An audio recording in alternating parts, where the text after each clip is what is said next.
Good evening and welcome to Speakers Corner UK channel. I know we haven't been around for a long time and we did have a review recently, and this one is now live on Speakers Corner UK channel. And I welcome my co-reviewer for this particular video, Drastic. Good evening, sir. How are you? I'm very well. Yeah, I'm doing good. How are you doing? Yeah, I'm good. Obviously, I've stepped away from doing these sort of videos that often, but you sort of gently twisted my arm, and it's good to be back here again. Tell me a little bit about just for the viewers as well. Obviously, we'll put your link into the video, but just tell the viewers a little bit about your channel just before we get started, because not everybody might know who you are. Yeah, so my channel is called Drastic Measures Islam. I do critiques mainly on the kind of well-known Dawa apologists, so people like Muhammad Hijab, Ali Dawa, Sheikh Uthman, so the usual characters. And I do critiques on various claims that they make about Islam. I sometimes do more general critiques about Islamic ideology, look at the Quran and Hadiths and things like that. But yeah, that's pretty much what I do on my channel. And I do these kind of reviews that we're about to do now.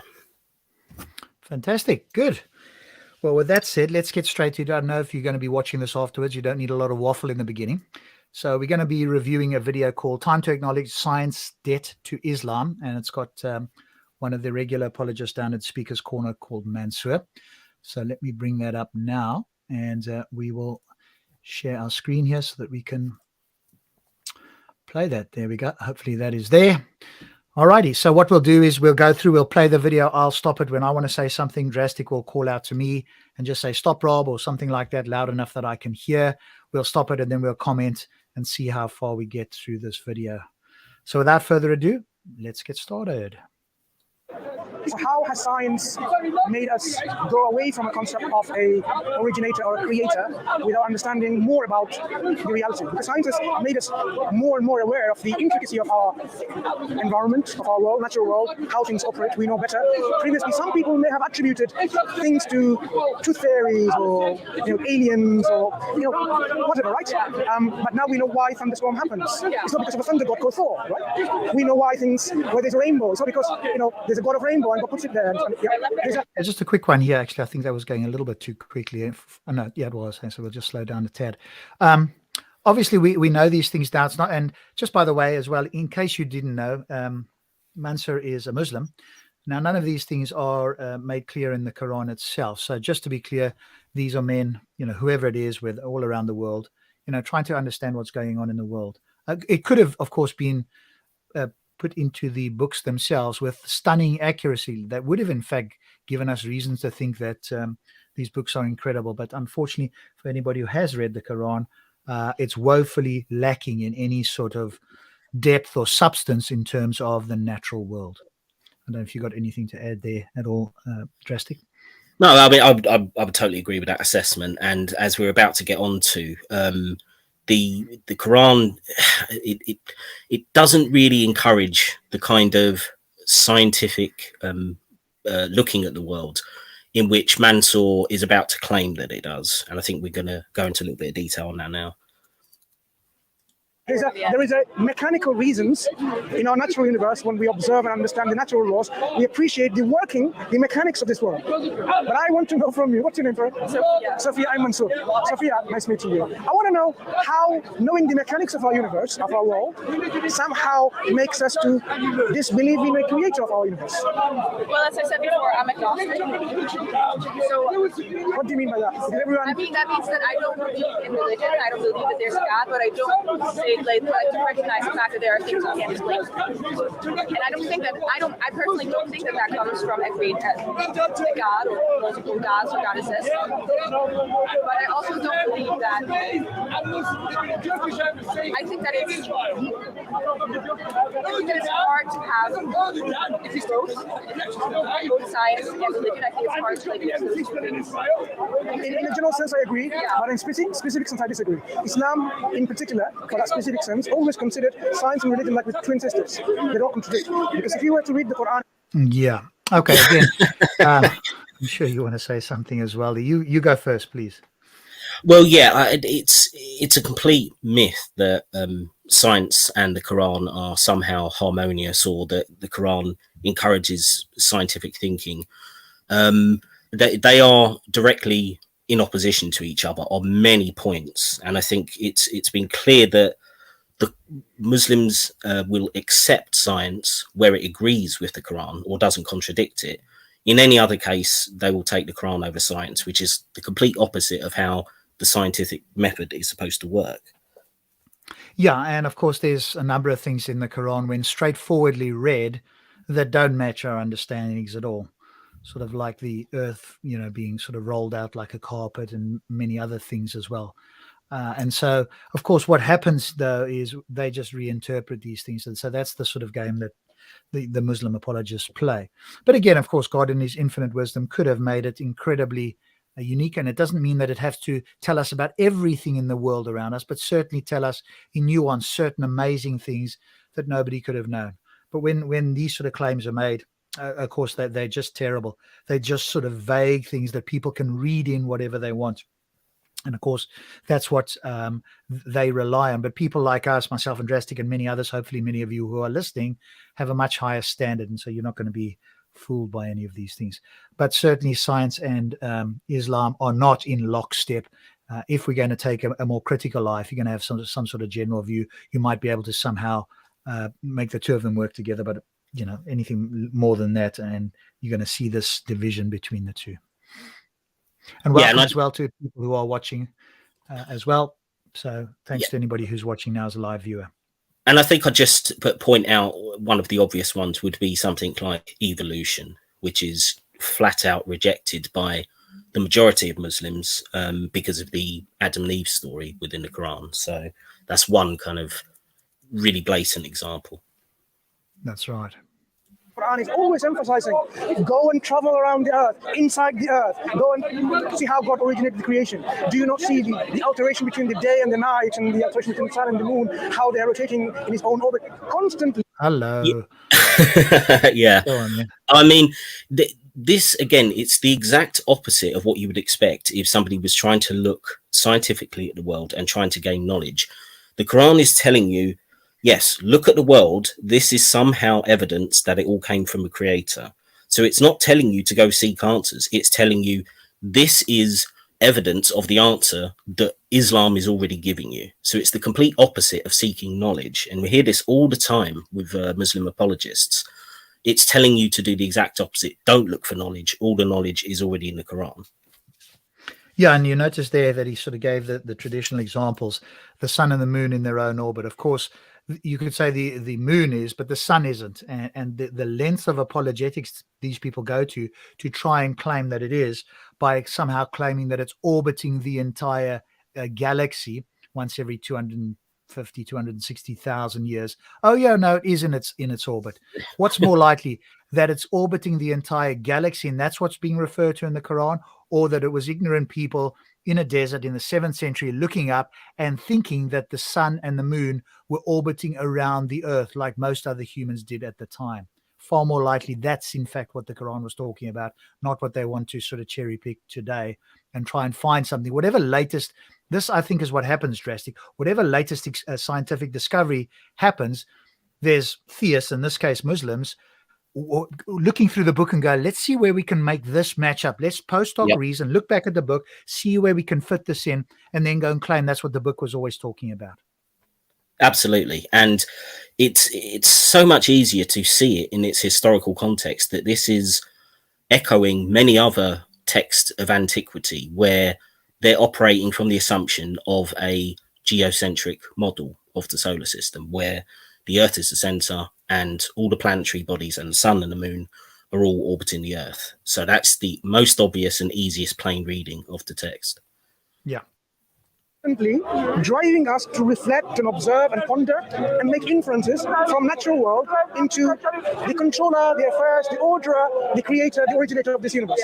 So science has always been, in fact, an encouragement from the Islamic teachings rather than suppression of that avenue. Always been. In fact, the scientific revolution, the Renaissance, happened precisely because Europe came in contact with the Muslim world, in which they're flourishing. They're flourishing in science and technology, where in Yeah, Yeah. I'm not convinced that claim is true. It's like Europe didn't decide to do this on their own. It required Muslims, or they came in contact with the Muslims. Now there is some sort of golden age. It's not as big as what these people want to hype up, but the claim that it's only because they came in contact, I think that he'd have to demonstrate. But of course, this lady is obviously not necessarily going to ask that question. But you and I were standing there. Every time I hear a claim, right? This is if you ever went to stand there and they make a claim like, where did you get that from? Show me where that's the case. Because what happens is these guys make a lot of claims and they're very used to nobody challenging them. Yeah, absolutely. I mean, the idea that the Islamic Golden Age was somehow responsible for the scientific revolutions in Europe in later centuries is, I would say, largely a myth. I mean, they certainly did rediscover lost scientific knowledge from ancient Greece, and kept some of the Roman knowledge alive. But for the most part, it wasn't this neat transfer like the Muslims just handed off a baton in a relay race. It wasn't that at all. Much of it was just independent discoveries in Europe and an advancement of the scientific method. And yes, there's some influence from the Islamic world, but nowhere near as much as they would give the emphasis to. They essentially want to take credit for not just the Industrial Revolution, but scientific revolution all the way up to the digital revolution that we've had in the 20th and 21st century. And that's an untenable claim in my view. Yeah, that's right. Just claim credit for everything, and then don't actually provide the evidence. Yeah, that's typical sort of modus operandi. In England, people, even the Queen of England, didn't have a bath for a month, and they were like living in sewage. Right, stop there. Sorry, this is really irritating, because this is repeating a myth about the medieval world, medieval Europe in particular, that there was everybody was just covered in muck, everyone was filthy. It was like a scene out of the Monty Python movie, Quest for the Holy Grail. It's not the case. There were many bathhouses across medieval Europe. Soap as a trade commodity went back to something like the 9th century in Europe. So he's picking on a peculiarity with Queen Elizabeth. She was known to not bathe very often, but this was more of a superstition that certain royal family members had about catching disease through excessive bathing. This was not the case for most normal people. They did used to bathe. They did used to have a certain minimum standard of cleanliness. This is a myth that has been perpetrated about the European kind of Middle Ages, which is just not backed by the evidence. And I think another funny thing that he's pointing to, Queen Elizabeth reigned something like 200 years after the so-called Islamic Golden Age ended. So for many centuries before that, bathing was commonplace. You had bathhouses all over European cities and towns. So it's just not true what he's saying. Yeah. Spain or Morocco, all these places, they had a sewage system underground, overground lighting system, that kind of advancement in science and technology. Sorry, got to stop there again, Rob. Just on that point, I think if Stops was here, he'd have a field day on this one. This idea, there were limited sewage systems in some of the larger Muslim towns and cities, and particularly in Spain, but it was not commonplace. And bearing in mind this kind of sewage system technology, it was really kind of perfected by the Romans with their aqueduct system. And yes, it did fall into a lot of disuse by the Europeans, but there wasn't that much time between when Muslims were commonly using it in certain places in Spain, which was around sort of the 11th, 12th, 13th century. By the 14th, 15th century, it was starting to become regularly common to have sewage systems in larger European towns and cities in other places. So again, this idea that everybody was just completely backwards with their technology, there was no proper sanitation through the rest of Europe, another myth. And as for the lighting in the street, I can't remember the specifics. I know that Stop Spamming has gone on about this in the past. I think it was essentially things like torches in certain main plazas in larger cities. So just like flaming torches. The way he talks about it is if they've got some kind of like 19th century gas amp or early electric light system. This is what he's trying to portray when he says that. And again, it's just a complete myth. Yeah. discouraged anyone of critical thinking and understanding the reality. It's always been Muslim scientists were the ones who, when they received the guidance through the Quran, they explored from that teaching why God is telling us to go and wonder about the universe. Let's go. What did the Greeks know? What did the Hindus know? Well, again, that's a dubious. That is a dubious interpretation, that the Quran is telling us to go out there and look at everything. If you read those verses that he's talking about, it can just as easily be interpreted, and I would argue certainly as lightly, if not more likely, that all the verses are saying is ponder the Quran, not ponder the universe out there and go look at and start doing science. It talks about pondering, but in that context, it can just as easily be about the Quran. So, but of course, what they do here just again in Speaker's Corner, they will give you their interpretation and make as if it's the interpretation. Now, you and I and others that know better and have been talking about these for some time, no, all we have to do is, but that's your interpretation. Let's open up the book. The biggest thing I do whenever I'm speaking to Muslims, and I'm doing it seriously, I'm not just mucking about, I'll open up or I'll get a digital copy and I'll ask them to quote the verse. And then I'll read the verse out loud. And I'll have multiple translations, because again, what they'll do is they'll take a summary of some verse and make as if it's the real one. But then even if they'll also cherry pick a particular English translation. So it's always good to have at least three. I use Pixel, Sahi International, Yusuf Ali. Those are my three go-to. So you've got a couple of older ones and one of the more modern ones, and you can look at all three of them just to see, do the verses largely say the same thing, or are they picking one particular verse to make it back up what they want to claim? So you just got to be a bit careful with these sort of things. And by the way, go on. Oh no, well, I was going to say, there is not a single verse that I've come across in the Quran which, when it's talking about pondering the world or seeking knowledge or using your reason, every single one which I've come across has the context as you're talking about, Rob. When you look at the surrounding verses, it's essentially saying, be wary of people who will challenge the knowledge of the believers, or it will be things like, there's one verse where Allah's supposed to be saying, he doesn't like those who are deaf, dumb, and do not reason. But then you look at the earlier verses, and it's essentially talking about those, he considers those people, those who are challenging the belief in the Quran or in Allah. So it's always got this context of knowledge for the sake of believing in Allah, believing in Islam. That's I cannot think of a single verse which directly says, yes, go out, learn, use your reasoning, expand your mind, learn about the world, without having that context, which in my mind completely destroys the idea that it's there just for purely learning or purely finding out knowledge about the world. The Romans, the Persians, the Byzantines, the Chinese, they tried to accumulate as much as possible. The Greek philosophy, science, and technology was even dead at that time. They resurrected it. They revived it. They translated the work back in Arabic. And then when everything is translated, you know what they did? They started producing their own contribution to science and technology and literature and culture, ethics and morality. You have all the avenues. They started naming the stars. That's why you'll find, well, difficult to find, I take back, sometimes, because they have Latinized the names of the scientists. Avicenna, Averroes. Does it sound like Muslim to you? It doesn't. Because Ibn Sina, if I say... Just to be clear, I haven't looked this up. Is he claiming that Muslims had discovered or named the stars or something like that? Is that the claim that he's making here?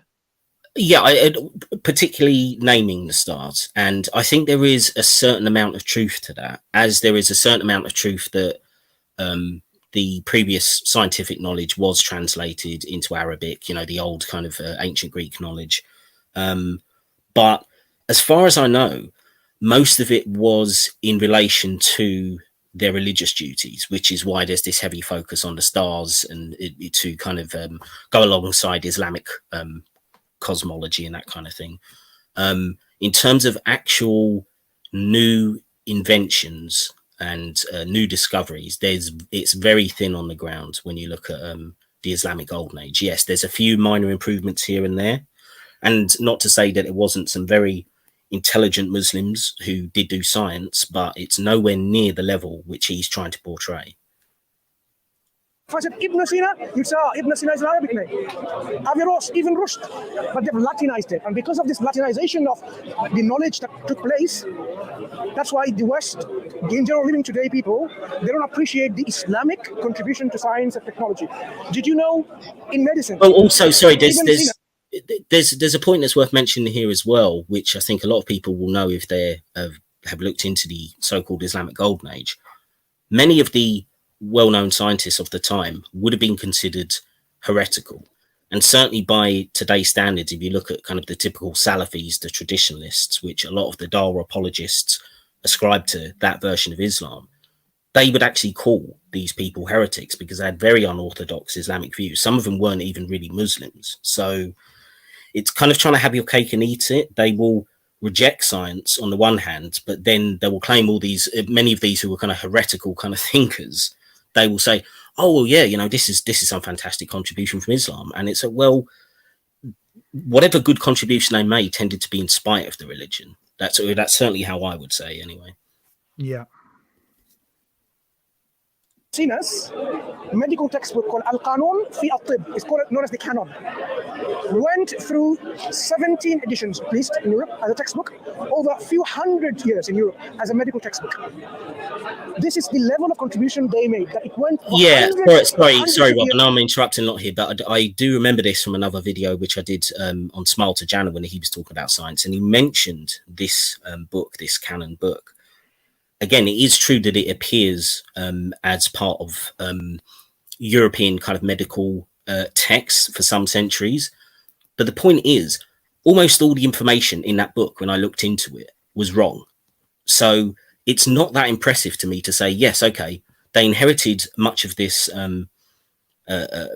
gathered medical knowledge, but it's not like it had the theory of germ disease in there. It's not like it had, you know, much of it was kind of spiritual kind of cures for diseases and things like this. So there was a lot of wrong information. So I don't think it's that impressive to say, yes, they used all this Islamic knowledge and it was wrong until basically up until the 19th century. Yeah, that's a very good point, right? If you're going to claim it, then as you point out, there's going to be a lot of mistakes in there, which again, that's fine if they were doing it by you know, men. But part of the hidden premise here is that Islam inspired this. And if Islam inspired this and Islam is sort of God's message, then you would expect few, if any, errors, or at least this inspiration would certainly be more concise, more devoid of errors, if that is the case. So as you point out, they can't have their cake and eat it. So that's a good point you make. Years as a textbook. A textbook written today is outdated next 2 years. Back then, the contribution they made in terms of whether it's a surgical instruments, whether it's optics and optometry, chemistry, you name it, it was there to last for a long time. I mean, yeah, but he really doesn't seem to get that the reason that it wasn't updated was because knowledge was static. The very fact that modern medical textbooks get updated so often is because we're constantly learning new things. So that's actually a point against them. The fact that the state of learning was so poor that this book of mostly wrong information hung around for like 500 years. That's a point against him. And yet he's acting as if this is proof that the knowledge was so good. No, it was proof that the state of learning was very poor. Yeah, it's exactly the same point I was going to make. Oh, sorry. We don't have to be antithetical and totally contradicting these two fields of knowledge. When you talk about epistemology, Quran addresses us to be inquisitive, to know, to understand and to reflect. I mean, when it says, do they have hearts that is closed, they don't want to ponder and reflect? You know, what's wrong with them? So when we talk about agnosticism, if you want to suspend your judgment into, I am not sure about whether a creator exists or not, because of lack of evidence or the non-clarity of evidence, we can try to help to have a discussion on that. But if you're saying that I don't even see a possibility with the tools that we are using to know whether the creator exists or not, then the discussion has no meaning because there's no possibility. Well, she's not saying that. Firstly, I don't think she sort of got agnosticism particularly well defined in the beginning, but she's certainly not saying it's not possible. So I don't know why he's mentioning that. Of creating this equation. So it's very important for us to understand what are we using, our tools to ascertain the reality of something. For example, if I want to know how I look like, am I going to look at this stone floor. It's not reflective. I cannot see my face in it. It's not the right tool to use. I need to use something that is shiny and reflective, like a mirror. If I want to see 3D of me, my back and so on, I need more than one mirror, because in one mirror... Let me just stop it here, just on principle here. I'm not going to with a particular example, but rather the asking for an example. Now, I get this. I spend a fair amount of time on Clubhouse nowadays, and so I'm interacting with people one-on-one a lot more. And a lot of Muslims do this, but other theists as well. They want to give examples. Typically, you're going to give an example if somebody's not sure, or if you want to drive the point home, but you are not certain that you presented it clearly. The concept, whatever it is you're trying to explain, you can potentially gauge from the person, or by their response, you think, okay, let me give you an example to make it clearer. But what they do here, and what he's done here specifically, is given some concept and then got straight to an example, right? This makes it, now it sounds like he's preaching, and now it sounds like he's got all this authority.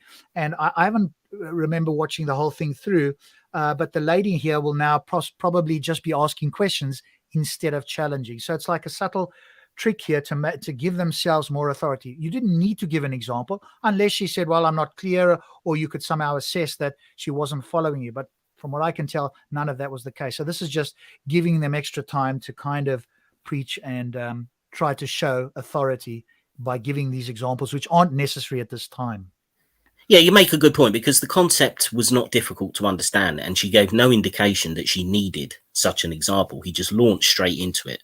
And I think you're right. It's a way of controlling the conversation, dominating the conversation, and reducing her ability to challenge what he's saying, as you said. Yeah. I can't see everything because I'm a three-dimensional being, like back is front, back, and so on and so forth. I think you're speaking exactly to my point there, the mirror thing, because I do not believe that we have the tools yet. Why not? They will come at some point. Why is our current set of tools? Like, let me tell you some of the tools that we have. Well, to me, the tools that I have been presented with, Sure. I have seen. Which ones? What I've seen and what I've experienced have not convinced me. Which are the but tools? They will for sure convince someone else. They just have. We want to know what tools that you have seen and it's not convincing. Well, I don't believe that faith is simply enough. Faith isn't a tool. Faith is what you then take in using the tools. You see, information is out there, and you. Okay, he should have asked her here what faith was, right? He just took it that she had some meaning, and now he's saying, well, no, it's not a tool. And now he's sort of going off on that. I almost always ask theists, what do you mean by faith? I've got an understanding in my mind, but it may not be the same as them. And typically when you ask theists about faith, it's actually some sort of a belief. But then just say, I believe. Why would you use the word faith? Faith typically has like a weaker meaning. I have faith. I have a belief and I don't have good reasons. That's typically what you can infer from faith. But other times people have a belief and they say, yeah, I believe X, and they might give you a reason. But faith is oftentimes they just can't give you a reason. That's where faith sort of fills the gap. And so he should have asked her here what she meant by faith. Yeah, and I find it, just to quickly say, I find Dawa apologists will bring up faith themselves when they're trying to say that a non-believer is using faith in the same way that they are. So it's often used in this kind of put everybody to the same lower level, and therefore say, well, I've got just as good a reason to be a Muslim as you have not to be a Muslim, because we both have faith in our respective beliefs, which I think is quite fallacious. Yeah. And just a comment there that I see being put in, reactionary is saying he's giving examples for other people watching.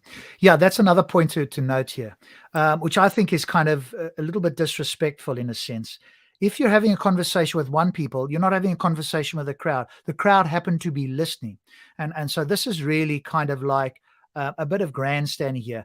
You're here simply for me to speak to the crowd. If that's what's going on, at least be intellectually honest and say, I'm going to speak to you, but really I want to speak to everybody else. I want everybody else to understand. So I'm going to not always appear to be speaking to you personally. I might be speaking to the crowd. And if somebody said that to me, I said, that's fine. Then you carry on and speak to the crowd. You don't really need me here. Or if you don't mind, then I'm going to do the same thing. I'm just not going to look at you. I'm going to give you examples. I'm going to ask the crowd, are you following me? That sort of thing, right? So yes, you can do that, but just be honest about it. But then, don't be upset if somebody else does the same thing. And that's typically what happens in the speaker's corner. There's a bit of this grandstanding. The interlocutor is simply there so the other person can address the crowd. Now, it's a more advanced technique, and you only do this when you've been doing it some time. But I don't think it's entirely ingenuous to do that. If you're having a conversation with that person, you're speaking specifically to them. You're not there to try and get the whole crowd to understand, unless you've made that clear to the interlocutor. But Rob, generally speaking, Sorry. Just going to quickly say on that point, generally speaking, these Dawa apologists, you can see in their body language, that's exactly what they're doing, because there's all this gesticulating to the crowd, constantly turning their heads as if they're speaking to other people. Whereas if you are focused on the person you're talking to, you wouldn't be doing that. So I think you're absolutely right. Yeah, and you can see the difference. When you've been there a little while and you've done that, you can see when two people are having a one-on-one and they're really focused on each other, trying to understand each other, trying to respond to each other. And then you can see, as you quite rightly point out, when they're not just speaking one-on-one, they're there playing to the crowd. And you say it's gesticulations, it'll be these examples, it'll be looking around, it'll be talking very loudly. It's not like she can't hear him. So there's all these things that they do, and you can notice when it is, because there are conversations that happen one-on-one where the two people are speaking in speaker's corner. They don't care who's watching, but their main focus is on the person they're speaking to. Well, even just one more point on that, Rob, just before we move on. There was a good example of that was when he was giving his needless example of the stone floor. He's making these sweeping gestures, pointing to the floor, getting everybody to look down, as if people don't know what a floor is. You don't need to be doing all that kind of thing. So it's all theatre. It's all kind of playing to the crowd. It's just a simple example of it. Yeah. Put the information, you say, that's my faith, because you've taken those in faith. So I believe in God because I heard or I knew or whatever that there is a God, and I've accepted that information. What makes you believe in God? I have truth, because that's now jumping the gun. No, that's jumping it. Let's address the question of how an agnostic would arrive in answering that question or ascertaining the truth of that question. But I would like. Why do you want to do that? Right? She's asked you. Presumably, I don't know, because I've only seen the video where it kind of started. You don't know what happened in the beginning, whether she walked up to him. More likely, he came over to her, because what will happen in Speaker's Corner, for those who haven't been there, Mansur and others are regulars, so they'll wander around the park looking for people to speak to. People who just wander in, like this lady, presumably she's not a regular there, so she'll just be wandering through the park, and they will look to speak to somebody. It's not like members of the public. Most members of the public won't know who they are. And so they won't walk over and say, hey, can I speak to you? Now, if they know them and they've seen them on videos, they might do that, but that's very rare. And so typically they'll be walking around looking for people to speak to. And so they'll be coming over and say, hey, what do you believe? Or, hey, I'm Muslim. Let me tell you why Islam is what you should believe, or whatever the case is. So they're on the lookout rather than the other way around. And she's just asked him, hey, why do you believe in God? And he wants to sort of divert back to, how can you find out? Like, what tools have you got to find out whether God exists or not? Hopefully, though, she might just turn it back again now. I'd like to know how a believer arrives at. Believer has holistic approach. Many tools. What is your tools? Okay. The tools that we have, we have intuitive tools for intuition. Yeah. We have rational faculty, intellect and rationality. We can reason. We can use inductive reasoning. We can use deductive reasoning. Do you believe that all humans? Just by the way, all of those tools the non-believer can use as well, right? So it's not like he has some tools there that we don't have as non-believers in this particular case, right? So, and that's very vague as well, those tools that he's given there. But yes, anybody can employ them. So there's nothing that he's offering so far, at least, that's unique to them, right? But he hasn't given specifics either as to what it is that gets them to, or get somebody to Islam. Are reasonable creatures. If they're using reason, they're reasonable. If they're not using reason, like I had a discussion earlier, I left the discussion because I felt like I was speaking to a brick wall. Then I said that's not a reasonable discussion. So people who use reason. I could imagine that conversation was somebody was actually challenging Mansur's position, and therefore he thought it was unreasonable. I mean, we don't know, but I could imagine that it was somebody who was not quite as passive as this woman. Yeah, it could be. And again, reason's in the eye of the beholder, right? What one person finds reasonable, somebody else will find unreasonable. So that's a very subjective assessment. I think whether somebody has a rational reason is probably as good as you're going to get. And then is it going to be convincing? Yeah, that's kind of similar to, is it reasonable, right? It's whatever the level of convincing is that you need to accept something. And that's going to be different for different people. Like you and I, Drastic, have got a very high bar for what we might find impressive in the Quran. Most Muslims have got a very low bar because there isn't anything really impressive, objectively speaking. And so they're going to have a much lower bar than we are, for example. So Absolutely. they're going to be impressed with things that we are going to sort of roll our eyes around. For sure, yeah. A reasonable discussion, and you can say they're acting reasonably. And what would you define reason as? And who decides what is reasonable and what is unreasonable? There are many things. We use lots of principles from logic and philosophy, language. For example, we would say. Okay, just a moment here. She asked, how are you going to assess what's reasonable? And this kind of is waffle here, because all of these things both people are going to use anyway. So it doesn't get you to assess what's actually reasonable. What she's really asking essentially is, how do you establish, or how do I establish what's reasonable? And these tools are tools that you can both use. So is there some other metric outside of these tools that you're already using? Is there like somebody we can appeal to, right? The Prime Minister of reasonableness or something, whatever it might be. If not, then both of us can use these tools, but one might say it's reasonable, the other will say it's unreasonable. Who's going to tell them that they're right or wrong? How are you going to adjudicate between this if you're both using all the same tools? So what he's saying here isn't actually like helpful in the sense of like, because maybe the question should have been better phrased. Who adjudicates what's reasonable, rather than what tools are you using to discover what might be reasonable or not, right? That's not quite the question she asked. Yeah. There is a principle that is universally accepted by almost everyone apart from few individuals. It's called the principle of non-contradiction. Two things, mutually exclusive, cannot be true at the same time. Like say, you exist and you don't exist at the same time. I cannot accept that. It doesn't make any sense. It's not reasonable to affirm that at the same time you are existent and non-existent. Yeah? So that's a principle of non-contradiction. I cannot affirm someone is a married bachelor because I know what married means, I know what bachelor means. I say something is unreasonable when they say, oh, there's a triangular circle. They're contradictory within their own. Okay, that's fine. Those things are contradictory, but unreasonableness doesn't have to be contradictory. So at this moment in time, it's not clear to me if he's conflating the two and saying, well, if something is if it's automatically contradictory, therefore it's unreasonable, that's fine. But if something's not contradictory, that doesn't mean that it's unreasonable, or indeed that it's reasonable. Either way, right? So I think this is not particularly helpful in this way. And I think what's obviously happening is just speaking off the cuff, right, with the law of non-contradiction here. But it's not necessary. Again, both people can use this. So it's just not clear to me that he's really answering the question here. Yeah. Concepts. So we can use that principle as one of the ways to use our reason. Yeah? There are various other tools. We have testimony as our source of. No. I mean, see, this is quite irritating because he's almost conflating as if those two things are on the same level. That testimony is as reliable as saying an established law of logic, like principle of non-contradiction.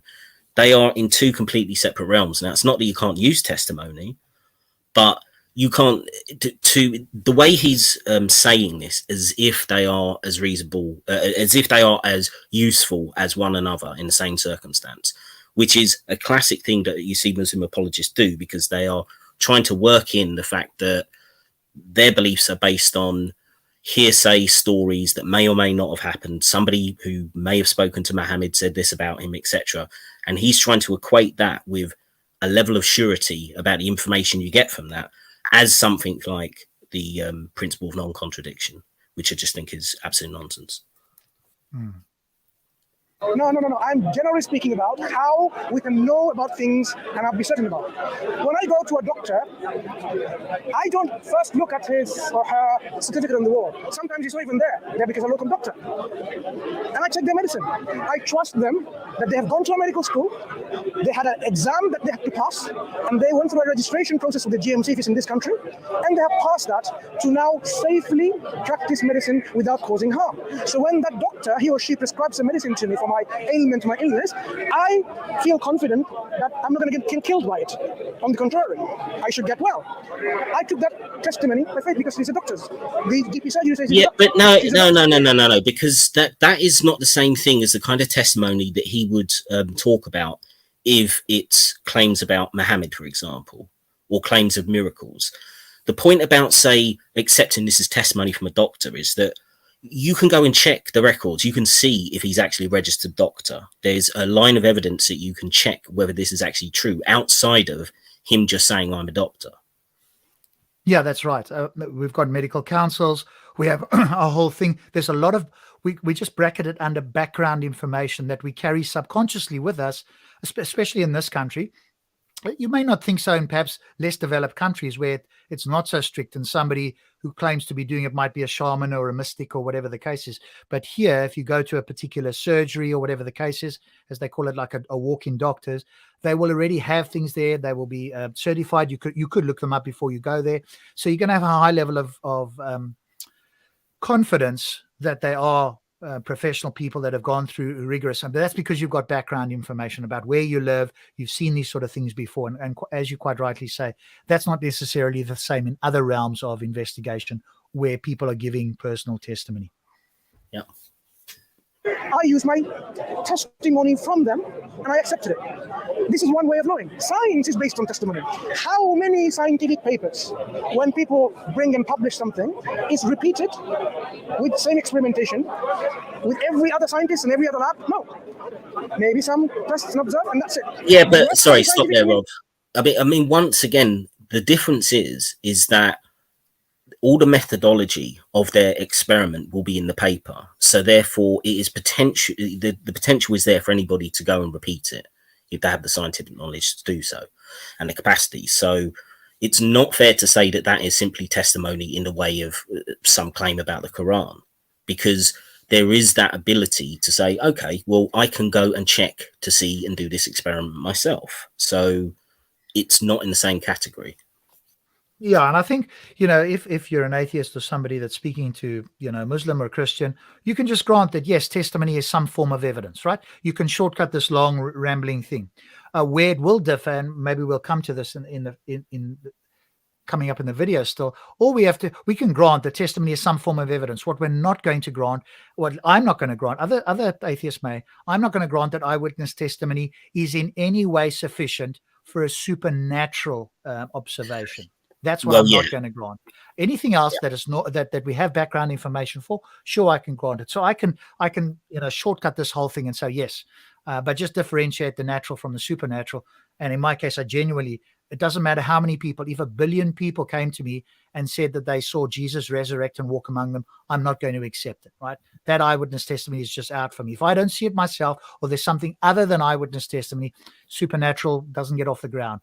And by the way, most courts don't accept it either. So it's not just me, Rob. It doesn't matter if you had 1 million eyewitness testimony, people are not going to accept what seems to be either extraordinary / supernatural claims in a court of law either. So I'm not alone in that. So we can shortcut all of this sort of stuff and just grant it as a non-believer that, yes, eyewitness testimony does form some evidence. It's just not going to be, certainly not for me and for courts, sufficient for supernatural claims. Yeah, I would agree. Community takes it by trust through their testimony. So testimonial evidence is one type of evidence. Each of these tools has their scope and limitations. I'm not saying you use it broad enough. Revelation. With testimonial evidence, just to come back to that, usually with, let's take a dog, for example, usually also a reason that you take that medicine is because it has been used before, and there is issues. Not necessarily. Okay, so we're going to just go over, we're just going to fast forward about a minute and a half talking about doctors here. So she said kind of what we said, which is that, yes, it's because you've had this before. He says, well, there's some cases where a particular medicine hasn't been tested on people. Okay, and that's true, but that's kind of a very rare example. And there's a whole procedure around that as well to tell you about the risks and so forth. So we're just going to skip that a little bit there because I don't think it's helpful. So we're just going to move to the end of this because he talks there for a good minute and almost 38 seconds around that whole topic. So we'll just come back straight after the whole thing about this doctor, but because I don't think it's that useful. We looked at this part before. How do you do that to assure yourself that God exists then? So testimonial evidence. Okay, great question there, right? So he's gone through this whole thing about the doctor and why we think the doctors are reliable, and we accept what they tell us as some sort of authority and evidence towards, how we can get well and so forth. And she now asks, okay, so now how do you use that to now remember the question here, right? She's asking for similar sort of things that you would accept from a doctor, or why you would accept a doctor. How would you now use that sort of thing to show that God exists, right? Now let's see what he says. is used when we get this information from an individual who claims to be a prophet of God or a messenger of God, and we have no reason to doubt about this claim. And at the same time, that individual, How do you have no reason to doubt?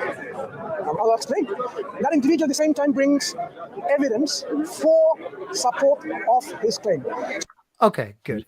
All right. So he wants to claim here that Muhammad, for example, is like a doctor. And Drastic, you can speak on this if you like a little bit as well. I think most non-believers are not going to accept this. And it doesn't matter, because whatever evidence he's going to bring here is going to be other eyewitness testimony, either of Muhammad himself or people that supported him, right? And none of that's going to be sufficient 1400 years ago. We've got no way to... I think the first thing he goes into, I could be wrong, but he certainly says it at some point in the video. He goes on about this whole Muhammad was known as the truth teller. It's that kind of apologetic, and I think we can knock that one down. But I think that's coming right next. So maybe just spin on for a second. But I think what I want to highlight here, and I don't know if there's anything you want to say now. If not, that's fine. Is that he wants to paint Muhammad like a doctor, that we have all this background information, we've been through all this checks, and we can trust it. And as I think you and I just discussed earlier, there's a whole system around the doctor, the medical profession, and it's things that you can likely test, and you can get papers on it. And if you really wanted to, you could set up or do some sort of experiment if you knew what you were doing, etc. So you can attempt to emulate what's being told to you here. You can't do any of that with the Quran. So basically, you've got to take it on faith and hope that what was recorded actually was said and took place. Right. Yeah. Now, Muslims want to say at this point, yes, look, we've got the science of recording this. They love to throw in the word science because they want to use some credibility there. But hey, the Quran has been preserved, or the hadiths, some of the sayings of the Prophet have been preserved. The problem is none of them were there 1400 years ago when the original sayings happened. And it doesn't matter, even if I granted that it was perfectly preserved from the first time somebody wrote something down, which is a huge grant, by the way, but suppose I bent over backwards to give them that. What they cannot verify is that what that person said at the very beginning, the source, actually happened as they said. That part they can never verify. Unless we went back in a time machine and we were there, all of us, watching it to verify, eyewitness, taking video cameras or whatever the case is. So they're still stuck at that point. But we can do the difference with the medical profession. We could, in fact, do it. Somebody says X, we could, in principle, and sometimes happens in practice, to go and verify that ourselves. Yeah, and also the secondary problem, which you've already brought up, is the nature of the claims that are being made, because they're all, the first one being that he is a prophet of God. Now, that is very different to anything that any doctor is ever going to tell you. So already there is a huge disconnect between this comparison.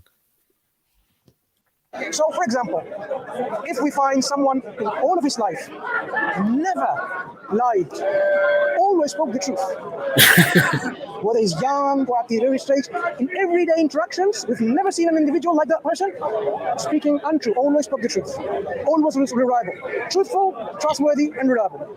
And now he says to you, I am telling you, God has made me a prophet to tell you, worship God alone.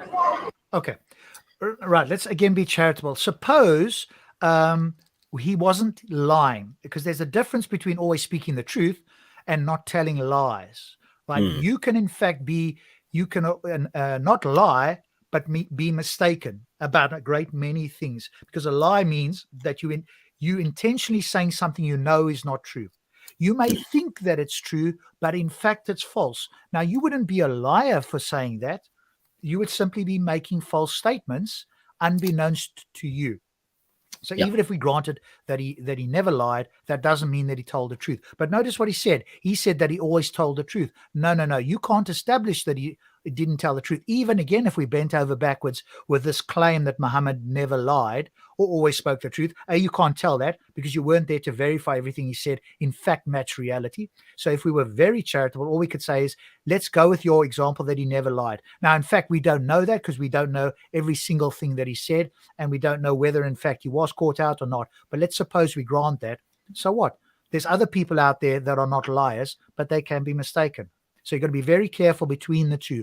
Not lying and always telling the truth are not the same things. And he conflated those two in the statement he made there.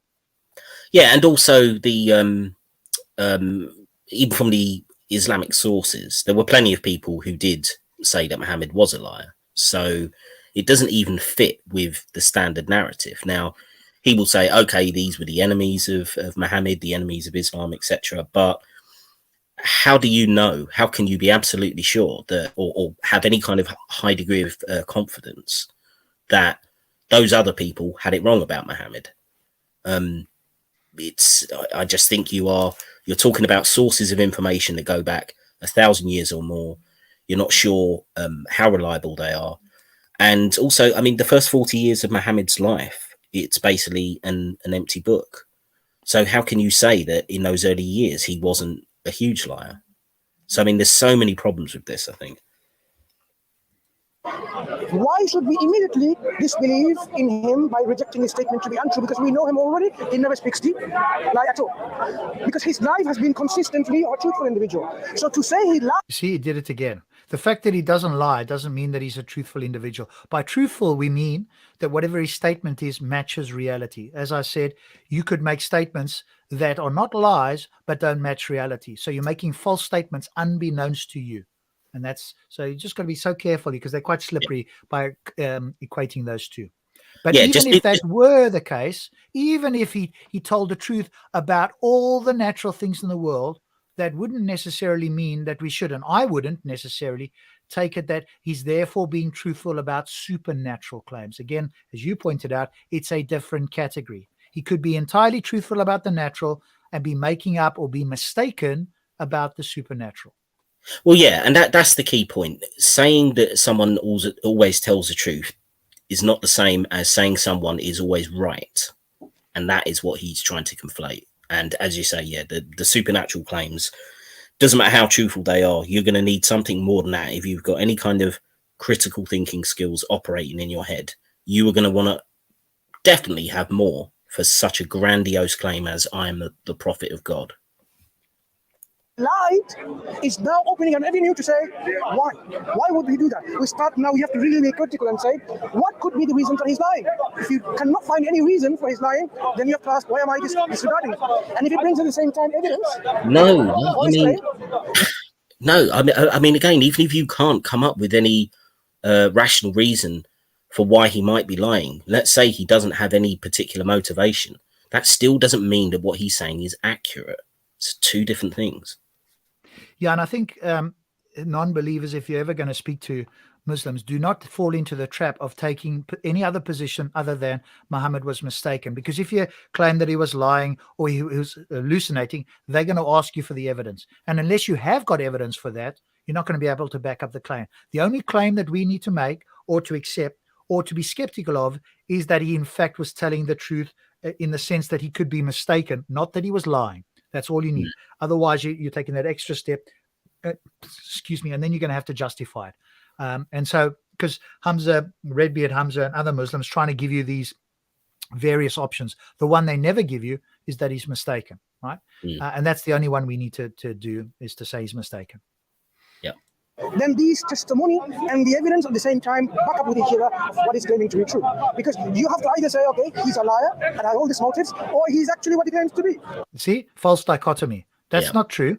He's not a liar or that he claims to be. He's mistaken. That's all we need, right? That's all we need. So don't ever, that he made a false dichotomy.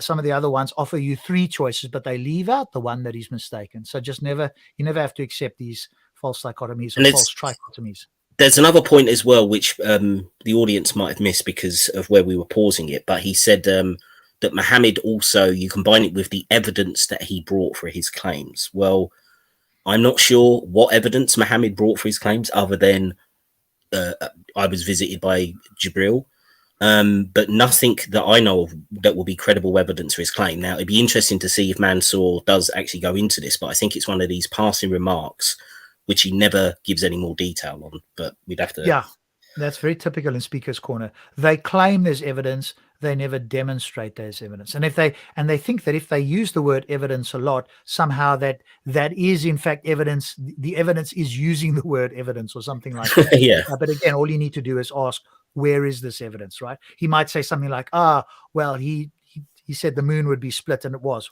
Show us the evidence that anybody actually believed it at that time, or that we should believe it today. or whatever other quote unquote evidence he's going to bring. But you're right. It's very, all they use oftentimes is the word. They don't go into specifics of that, because then you can challenge that, of course. Mm. Or yep, yes.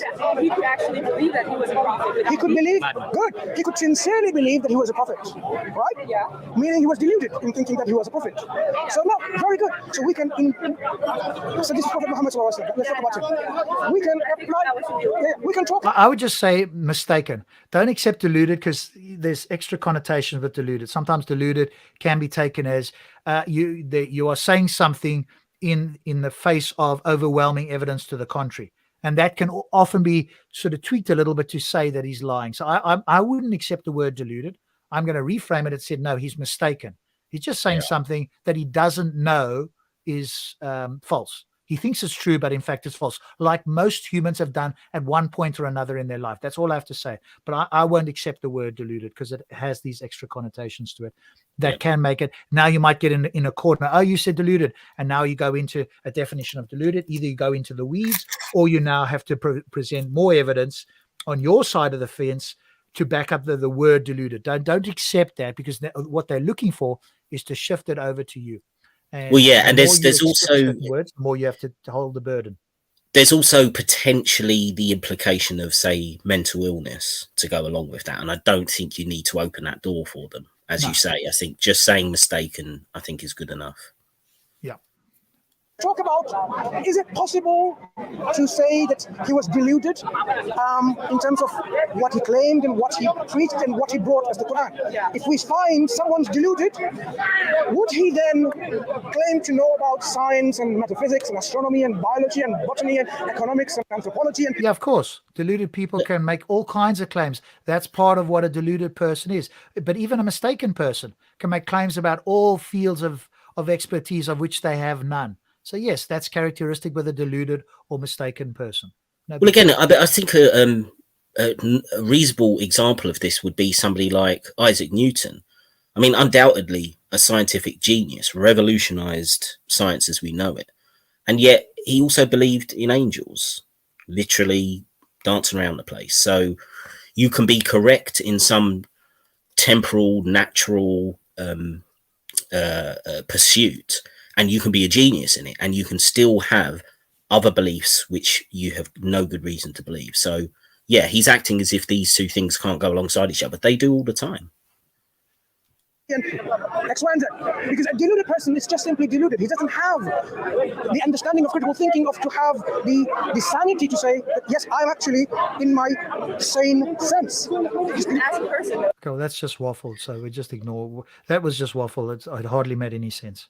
As a person, though, you can make yourself believe all those things and still think that you're rational. Yeah, you can think so.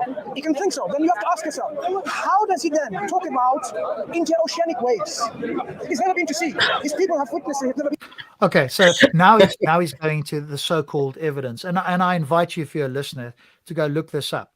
There is a verse, and the reason I know this off the top of my head is because there was a Muslim on Clubhouse when I was speaking to try to present this as well. There's a verse about waves upon waves, and they interpret this to mean there's waves on the top of the sea and there's waves underneath, aka currents, the things that most of us understand to be currents. And I won't go into a long story. Go look it up yourself and then see whether somehow this is miraculous. Actually, it's talking about like when it's sort of the end times come, and this is what's going to happen, and you're out at sea. It's like a metaphor. You're out at sea, it's dark, you've got all these waves upon waves, the rain, the darkness. You're going to be all alone in this scary place, if you're not with God, type of thing. That's the kind of metaphor that he's referring to in a few verses, and that's got nothing to do with the reality of certain things, because he wants to say, oh well, Muhammad couldn't have known there were currents, waves upon waves. This could only come from God, right? That's the sort of thing he's trying to claim here. I also think, just if you are going to take that literally, anyone who has dived down to a certain depth will know that there are different currents at different levels of the water. This, again, is not an impressive piece of knowledge. Anybody who's been a swimmer and a diver would know this. never been to sea. But he's talking about the existence of interoceanic waves and darkness within this deep sea. A deluded person. No, he's not. That's your interpretation's darkness. But that's fine as well. Even if we granted that, again, a rational person, if you've dived down, you find that it gets darker as you go down. So you can induce, you can think about it and say, well, okay, if I kept going down, it would get darker. There's nothing, that's just a rational, inference that you can draw if you've ever been swimming. But it doesn't necessarily mean down there. It can also mean on top of the ocean as well, like it's a dark night. Well, also, just quickly on this, just to emphasize this point, because this came up in another video that I looked at recently, what's called the sunlight zone in the ocean is only about 200 meters down, which is not actually that much. 200 meters, and then you are in basically perpetual darkness. And you're going to get gradients of that, even going down probably 10, 20, 30 meters, which is easily achievable by a human being. So this is not impressive knowledge at all. Is not someone who goes and studies. That's not delusion, because you'll not be deluded anymore. You will be enlightened with knowledge. You will not be called deluded. But he's coming up with information that goes against any concept of being deluded. He's talking about something like the universe is such that the earth and everything beyond this earth was actually joined together as one piece, and then it parted it, and it's expanding, and then it will contract back. Oh, the expanding unit. I mean, it has to come up every time, doesn't it, with these scientific miracles? I think it's been well established now that the idea of an expanding universe is a retranslation once that scientific knowledge was gained. It actually said the universe is expansive, I think was the original translation. And you won't find any classical scholar who translates the Quran in that way. Every kind of translation that says the universe is expanding in the Quran has come since Hubble, since 1929, whenever it was that he made the discovery. So this is a very tired apologetic, and it's been debunked 1,000 times. Yeah, that's the one part of it, right? Which I agree. It's only these modern translations that have expanding or expanders or whatever the case is. But the other thing he's talking about is a verse where it basically says that the heavens and the earth were split asunder.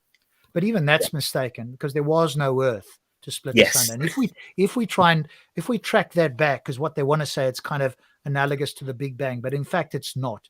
Because the heavens, if we take the heavens, which they didn't know about, by the way, and it's not referred to in the Quran, as the universe, the rest of the universe, and then the earth, the planet that we see today, well, of course, the earth only came about 9 billion years after the expansion of the universe. That's right. So even if we go with that, it's not accurate with our best scientific understandings anyway, because the earth only formed way, way later. It wasn't split asunder from the heavens. So that, again, on a straightforward reading, is false. But again, they will massage this, retranslate this, and come up with their own interpretations. All we have to do is reject it. And I think we're more than justified in rejecting their weird gymnastic type interpretations of these verses. But some Muslims have realized this, and they don't make these claims. But people like Mansur and others, when they speak to people like this that they think might not know very much, they'll still bring this up. But again, somebody like me or anybody else, they wouldn't try and bring this up if they know who I am, and because I'll just make mincemeat of this, as we are doing now.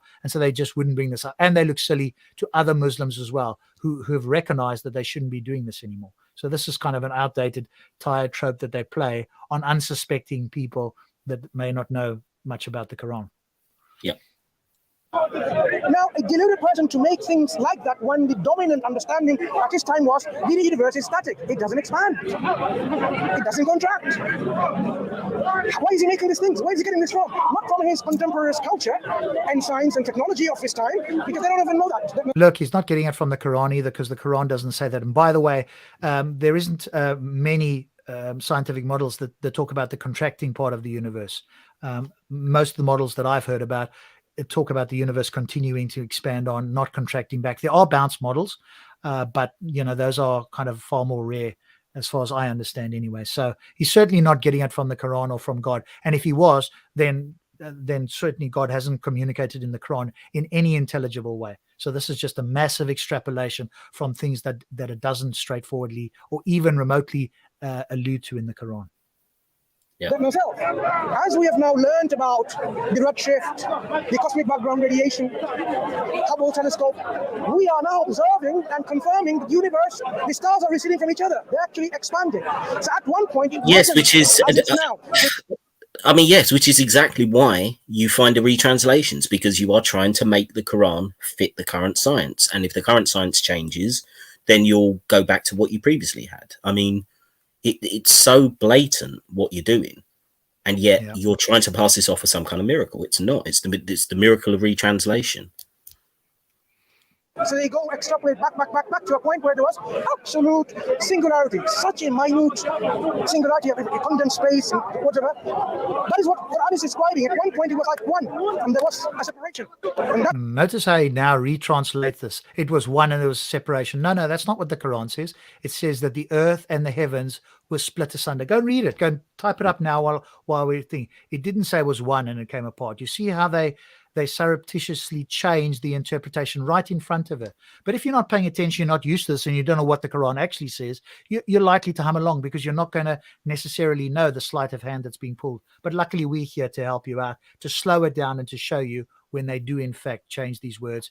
And I think here be a little bit dishonest, because that's not what the Quran is saying. He's now saying what he claims the Quran is saying, but in fact, it's a massive inference. It's a massive interpretation that he's making there that he isn't justified in doing. Yeah. Oh, sorry, carry on.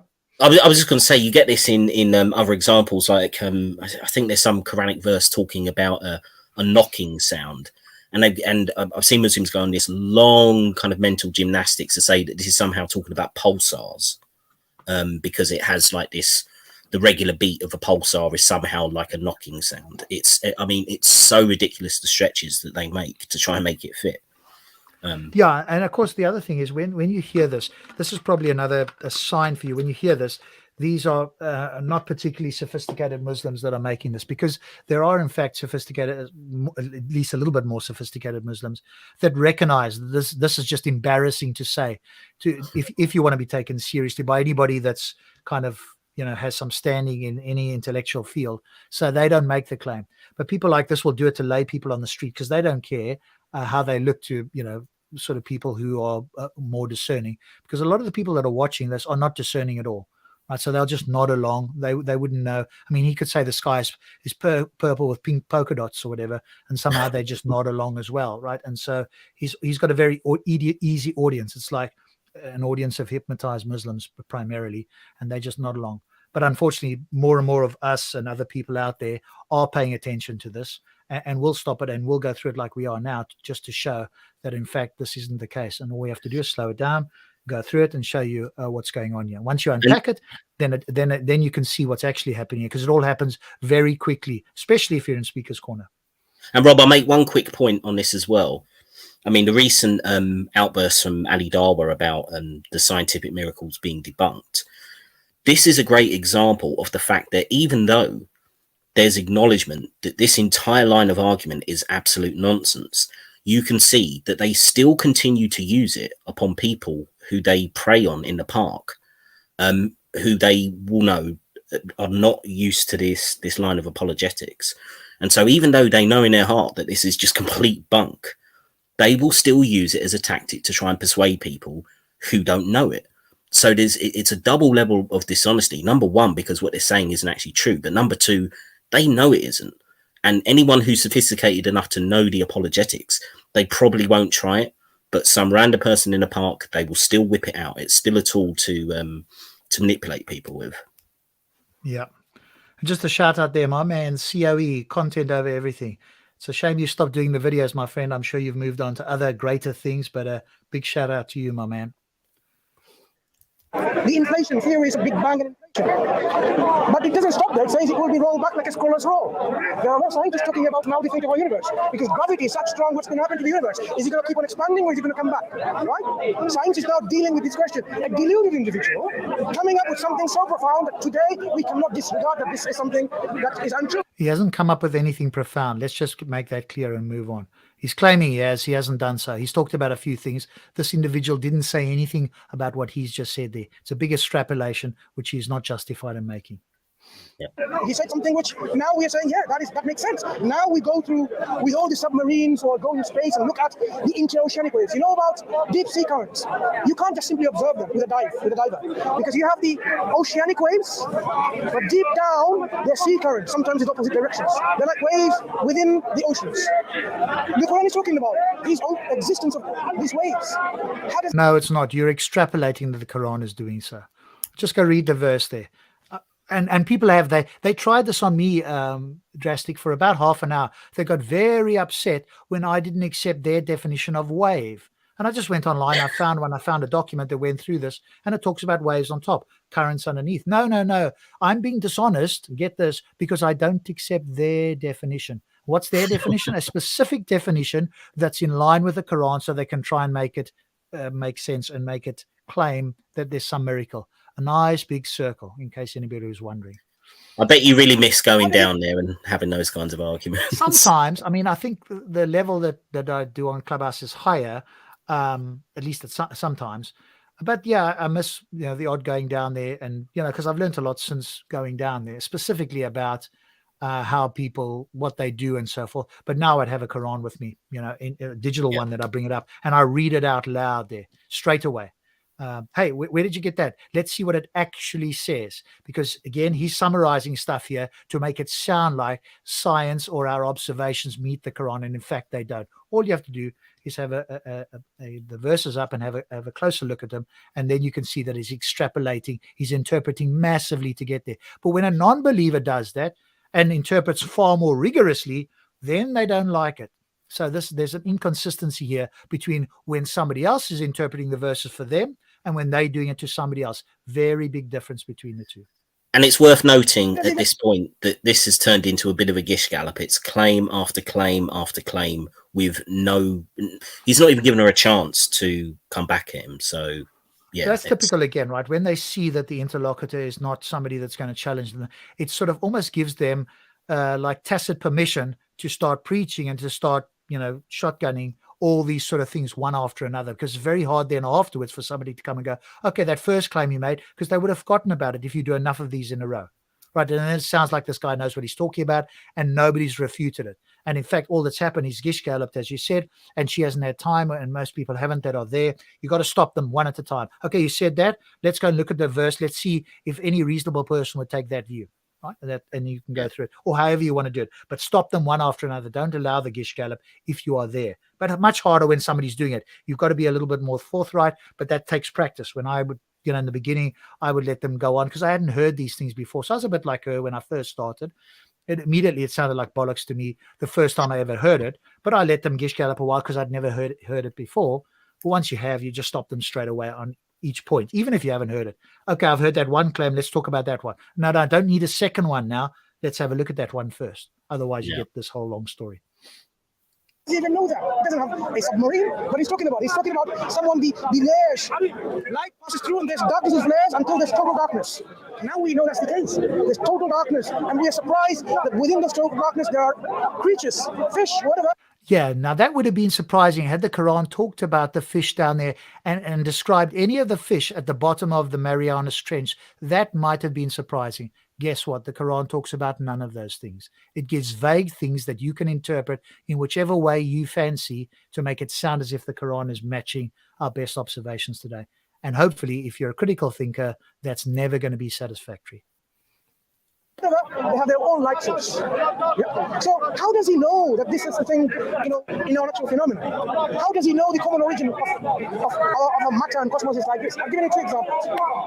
So this is not just like many. I don't want to bore with examples, but to illustrate to you, someone who's deluded can be easily excluded by looking at what he has brought. It's not a sign of delusion. A deluded individual cannot bring you something like this and be so coherently explaining things going against the status quo of the scientific community, and then says it's this. They're saying the earth is flat, the universe is static, and the Quran is saying no, it's not the case. Yeah, show us in the Quran where it's saying it's not the case. That's all you have to do. Show us in the Quran where it's saying it's not the case. Wait and also, watch. There's another point I just want to quickly raise here. Even if what he was saying is true, which it isn't, there would have been no reason for that to have been a good reason for somebody to follow him. If he was saying things that was against the scientific consensus or the known consensus of the natural world, why would that be a reason for people then to think, oh, you must be a prophet of God? Surely they would just think you're wrong about those things, so you're not a prophet of God. Yeah, So it might not have appealed to them at that stage. That's right. And they might have rejected it. But today, wow, we would have gone, this is amazing, right? So yeah, it's one of, either you weren't going to appeal to the people at the time, or you're not going to appeal to the people after that time that actually did know. And of course, as you and I know, somebody like Eratosthenes kind of worked out the Earth's circumference within 10% of what we understand today in 280 BC, almost 1,000 years before Muhammad ever existed. And he extrapolated through his measurements in Alexandria and a place about 1,000 miles or whatever it was distance away that he got somebody to measure.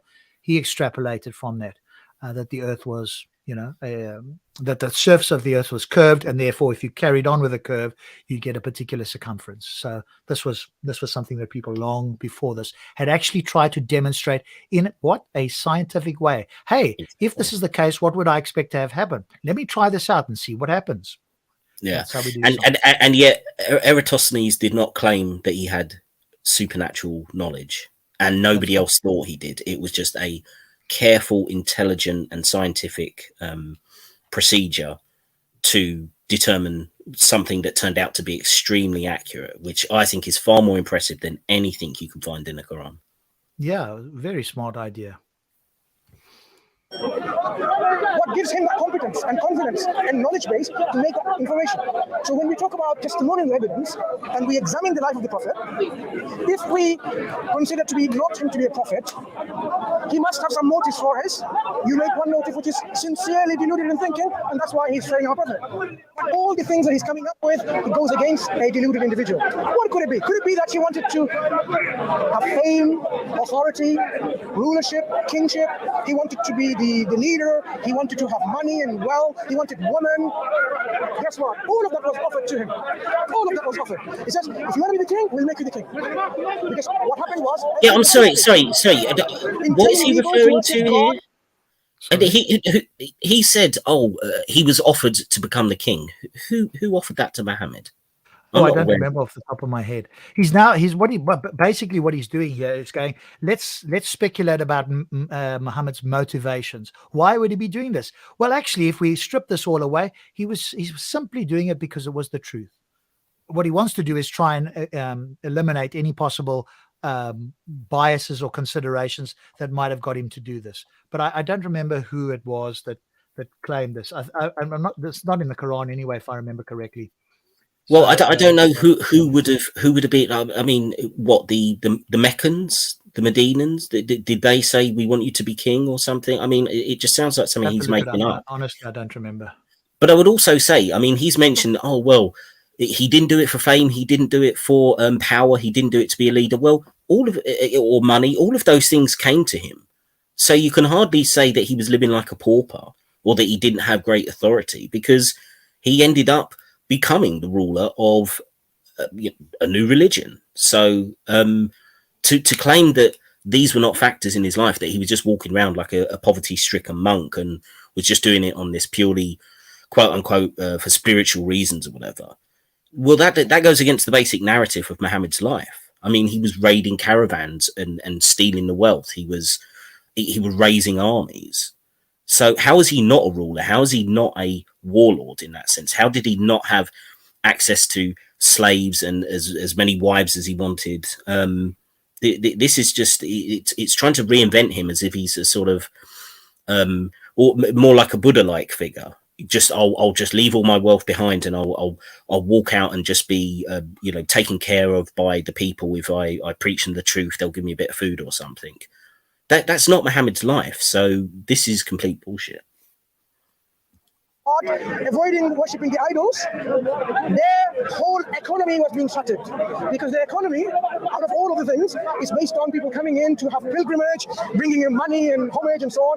It's a thriving economy of the Meccan pagans. And he's saying, no, there are no 360 idols. There's only one God. So all of them are false, redundant. So what about jinns? Jinns. What are jinns? Do you believe in jinns? Okay. Do you remember here? I'm not sure we want to go down the route of jinns here. Up to you. If this Yeah. is sort of going off this, remind me now. I can't remember where this goes because it's been a while since I've watched the video, and I didn't rewatch this last segment. So, I mean, I don't mind playing it for a bit, but if it really goes off on a tangent, I'm happy to leave it.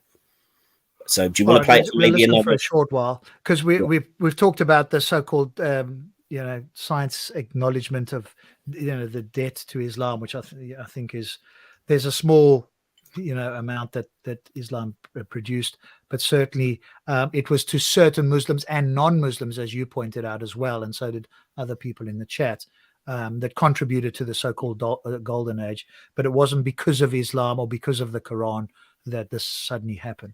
And it I mean, nothing anyway. Is owed to Islam. I'd say nothing is owed to Islam. I would say you could say certain Muslims did do good science, but I would still say that's nothing to do with Islam. Just like I would not say that Isaac Newton, we owe a debt to Christianity because of Isaac Newton. It's two different realms.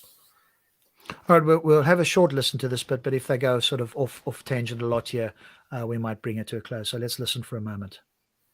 Yeah, exactly. So if you don't believe in jinns, how can you then bring a jinn to be a cause for all of that? Because you yourself not sure. If you're sure about the jinn, I can tell you, even the jinns cannot do certain things. They have their own limitations. Jinns are not divine beings. They are agents with reason, will, or faculty of choice. Either they accept or reject and so on. They may have. Yeah, Rob, I think it's just a tangent, to be honest. So if Did you're you see the guy yawning in the background there, the bald guy? I noticed he was yawning a bit there as well. I concur with that yawn, to be honest, because I think this is just he'll waffle on now for the last few minutes. So yeah, if you're happy to round it up there, I am too. Yeah, let's do that then. So that brings us to the end of this review. I hope you found it useful, entertaining, educational. If you ever get a chance, go down to Speaker's Corner. If you are in London, it happens on a Sunday afternoon. In a particular area in Hyde Park. You can look it up on Google Maps. Just walk around, have a little look. You don't have to get involved, and just see what's happened there. It'll certainly be eye-opening and educational, perhaps even entertaining for you. And I hope, again, what we've done is that as well. Slow this down, show you what's going on, show you the sleight of hand that's being presented here, certain tactics that are being presented, and also the claims for which they don't have justification. But they rely on people that don't know any better and are not really going to challenge them. But that's what we're here to do. So as always, to my, in this instance, my co-reviewer, Drastic, thank you so much for joining us. Hopefully, we may well do another one. You never know. It will be more sort of random. Drastic is my man who will find some great videos and send something over. I'll have a look at it. We'll probably keep it short, under 20 minutes going forward. And perhaps we'll have stops as well again, and the three of us. But I think hopefully you've enjoyed this with the two of us. So any final words from your side, Drastic?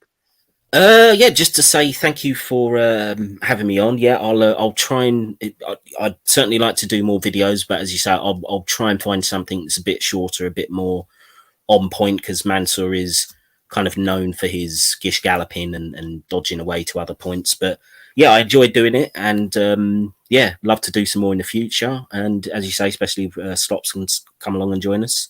And it was good fun. That's brilliant. Thank you so much. Thank you to all the viewers. Hope you enjoyed it. And I'm sure we'll see you again at some point. Don't know when. Just keep an ear out, and we will appear hopefully at some point in the future. Until then, take care. Look after yourselves. All the best. Good night.